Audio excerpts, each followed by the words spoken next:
What's up, everybody? Welcome back to the Pack a Day podcast. I'm your host, Andy Herman. You can follow me on Twitter at Andy Herman NFL. We officially have NFL Pro Bowl rosters. And before we jump into this discussion, we need to start this conversation by saying it's the Pro Bowl.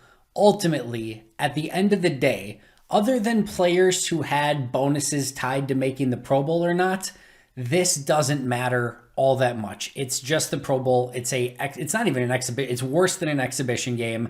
And yes, the status that comes with it and those sort of things, definitely worthwhile. But we all know the voting system is flawed. We all know that players get snubbed all the time. We all know that name recognition, like Mike Allstott, if he was still playing, would be the leading vote getter for fullback still today, if this were still a thing, right? So this is not a perfect situation. We also know that, usually you're rewarded for your play from a year or two ago rather than what actually happened this season. A lot of times it's a popularity contest and so on and so forth. So before we discuss Pro Bowl voting, we need to put that disclaimer out there because at the end of the day, it doesn't mean a whole heck of a lot. Again, other than if a player has bonuses tied to it, which then in that case, it very much mattered. And I'm always pro player. So I hope any player that had bonuses in their contract for such thing made it to the Pro Bowl and got paid because I'm sure they probably deserved it. All right. So that being said, the Packers did have 3 representatives voted into the Pro Bowl. Davante Adams and Aaron Rodgers both voted in as starters. Kenny Clark voted in as a reserve. Now, I want to be clear here. That doesn't mean alternate. It means he was voted into the Pro Bowl squad, just not as a starter.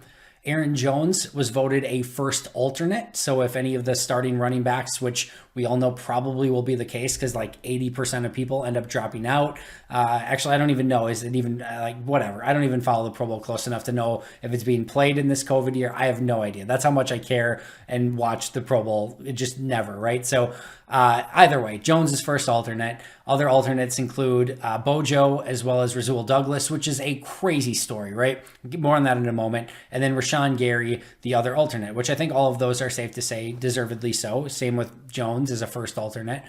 Douglas, though, is a crazy, crazy story, right? He was on a practice squad. He was released by numerous teams this season, and he comes to the Packers, midway through the year, and is still an alternate in the Pro. That is a unbelievable story. Just even that he's in the discussion and the conversation. And as I mentioned, a lot of times these things are, a year or two after the fact. The fact that enough people, coaches, players, fans, recognized that Rasul Douglas is playing at the level he's playing at and got enough votes to be a Pro Bowl alternate, it's still one of the best stories of this season. No question about it. So very cool there. And of course, the player that a lot of people were asking myself about and people were posting on Twitter and as a snub was Devondre Campbell. And certainly, I want to start by saying this about Devondre. The fact that he's not an alternate in some capacity and probably at least a first alternate is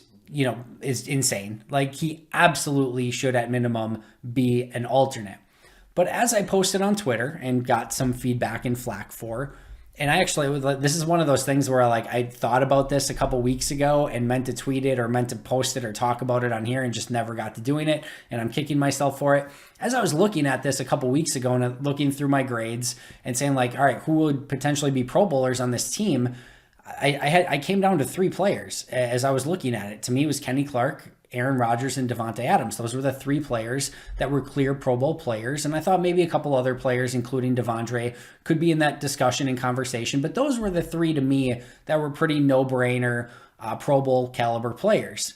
So what I tweeted was that, in my opinion, the Pro Bowl, committee or voting process actually got this right for the Packers. That the 3 players that they voted in, Kenny Clark, Aaron Rodgers, and Davante Adams, were the 3 that were deserving from the Packers. And I would even go as far to say that Rodgers and Adams should be starters. And I think Kenny Clark as a backup, but on the team, also makes a ton of sense. So that's where I was at with that. Now, let me kind of dive into that just a little bit further to explain sort of my thought process here.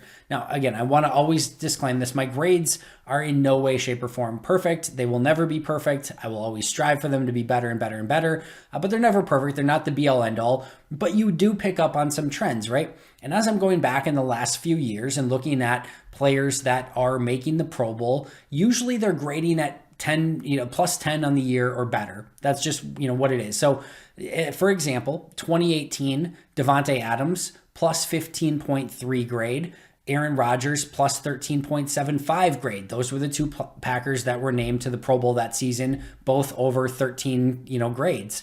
2019, the two Packers who were voted in, David Bakhtiari and Aaron Rodgers. Aaron Rodgers had a 15.15. David Bakhtiari was at an 8.3. And as you start going through this, you'll see like the 8 number is kind of the Mendoza line for the most part. All right, 2020, Green Bay had 6 players who get voted in. Jair Alexander plus 13, David Bakhtiari plus 15, Aaron Jones plus 10, Aaron Rodgers plus 36 basically. And then you had Elton Jenkins plus 9. And then the one person so far that's been that really did not meet the criteria, at least how you've seen it the other years, was Za'Darius last year, who got in with a plus 4.9 grade. And we sort of know, if you're thinking back to last year, like Z got voted in for his 2019 season in 2020, right? Like 2020, he was still good, no question about it. But his 2019 season was when he balled out. That's what he sort of started getting the recognition for, voted in 2020. But either way, for the most part, a plus 8 has basically been the Mendoza line for the last few seasons outside of Za'Darius Smith. So as I was looking at that this season and starting to look at it a little bit more, the 3 people who are over 8 on their grade so far, Aaron Rodgers, Davante Adams, Kenny Clark. No surprise, right? So there are 4 other players that, as the season goes along, as we get to the end of the season, could reach that, plus 8 threshold. Aaron Jones is not far off. Guess what? He's the first alternate. He's the highest one next on my list. All right.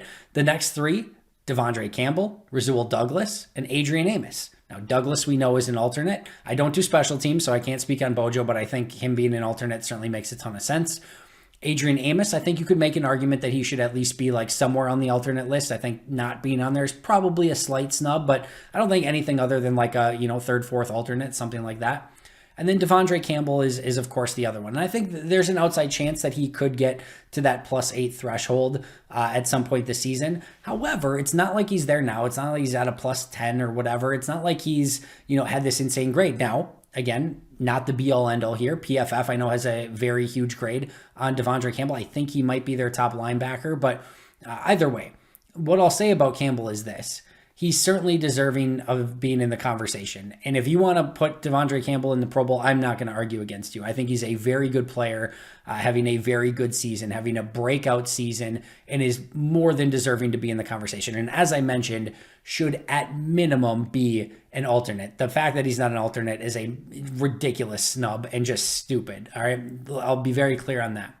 The other thing I want to say very quickly here is, I'm not putting grades on anyone else in the league. So yeah, I think it was Bobby Wagner and Parsons from Dallas who were voted in as the top linebackers. Now, Parsons is, to me, unequivocally a better player right now than Devondre Campbell. However, you could certainly make the argument that Parsons has been more of an edge rusher than an inside linebacker. Okay, I'd certainly listen to that. And Bobby Wagner, I can't even speak to whether or not he's deserving or not. I don't grade and watch every play of Bobby Wagner this season. So I can't speak to anyone else. And maybe Devondre Campbell is the best linebacker in the NFC. That could very well be the case. And if that's the case, then yeah, he very much should be in the Pro Bowl. So I'm not basing my, my take of like they got the right 3 in based on like who they should have gotten in over or anything like that. Again, I don't think any of us, myself included, have watched enough tape of every inside linebacker to say like unequivocally Devondre Campbell's number 1 or any other position for that matter. What I was basing my argument on that the Pro Bowl, voting got it right was the fact that in general, again, that plus 8 or higher has been sort of the Mendoza line to get Pro Bowl recognition. And the 3 players that are at that point already who have clearly been just insanely good, consistent week in and week out, and dominant players at their position, in my opinion, Adams, Kenny Clark, and Aaron Rodgers.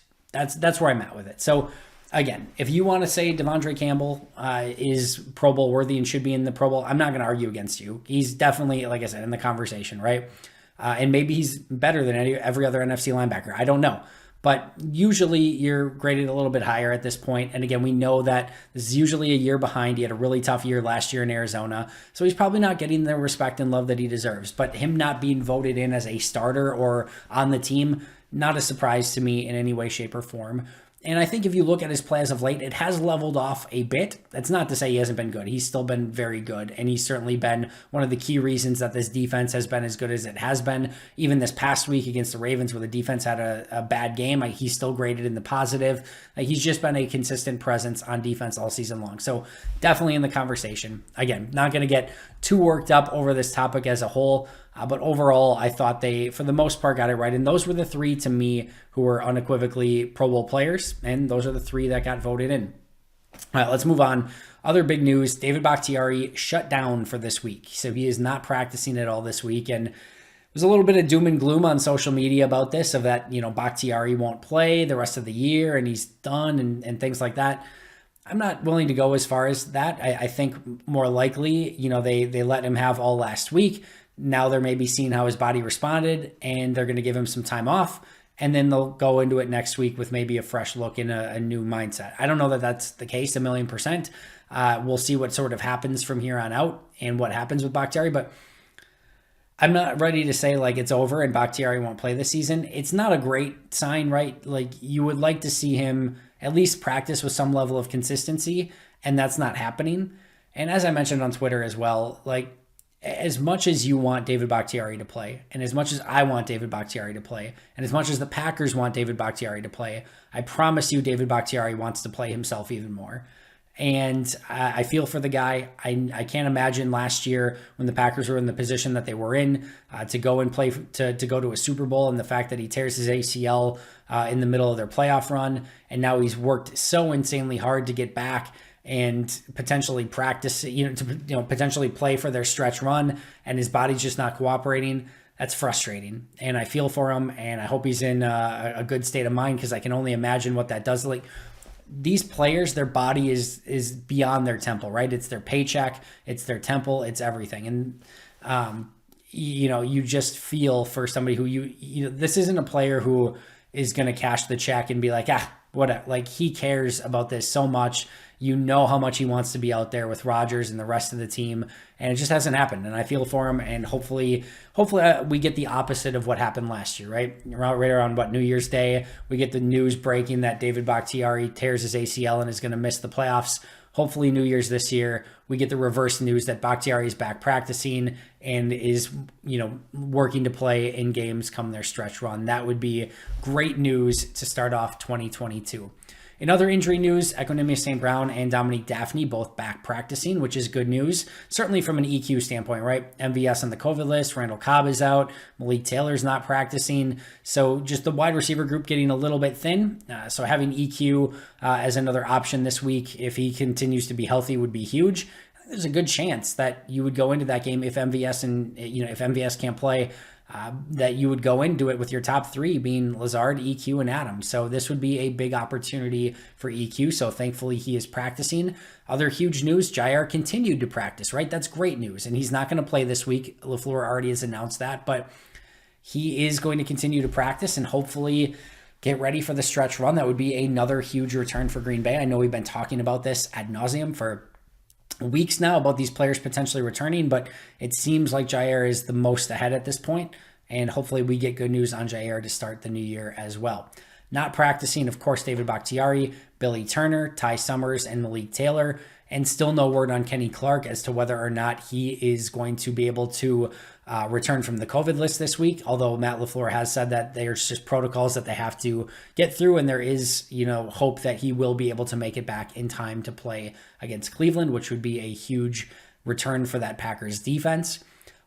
Two other really quick notes here.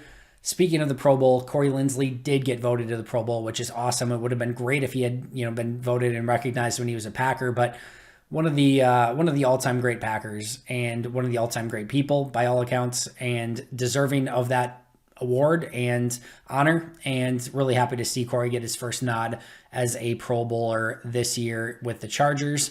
And then last but not least, kudos to Rob Demovsky, who covers the Packers for ESPN. He gets the Bob Oates Beat Reporting Award for Best Team Beat Reporting. So congratulations to Rob Demovsky. Certainly well-deserved and well-earned. He is one of the best. He works insanely hard, and he is, again, very deserving and, should have received that award. He's fantastic. So kudos to you. Keep up the great work, Rob, and happy to have you on the Packers Beat.